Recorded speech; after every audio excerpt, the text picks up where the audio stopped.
ஒரு நாள் மண்ணை கீறிக்கொண்டு ஒரு புழு வெளியே வந்தது. ஒரு நாள் மண்ணை கீறிக்கொண்டு ஒரு புழு வெளியே வந்தது. அது கொஞ்ச காலம் வாழ்ந்தது. அந்த புழுவை ஒரு பூச்சி சாப்பிட்டது. அது கொஞ்ச காலம் உயிரோடு வாழ்ந்தது. அந்த பூச்சியை ஒரு வண்டு சாப்பிட்டது. வண்டு கொஞ்ச காலம் உயிரோடு வாழ்ந்தது. அந்த வண்டை ஒரு தவளை நல்ல கார்காலத்தில் உணவாக சாப்பிட்டது. தவளையும் நல்லா வாழ்ந்தது. ஒரு மழைக்கால இரவில் தவளையின் பாடல் கேட்டு ஒரு பாம்பு வந்தது. பாம்புக்கு தவளை உணவாக போனது. பாம்பு கொஞ்ச காலம் வாழ்ந்தது.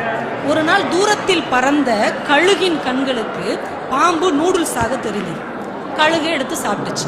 கழுகு நல்லா வாழ்ந்துட்டே இருந்தது. திடீர்னு ஒரு நாள் ஒரு வேடனின் குறி தவறாத அம்புக்கு கழுகு பலியாகி கீழே விழுந்தது.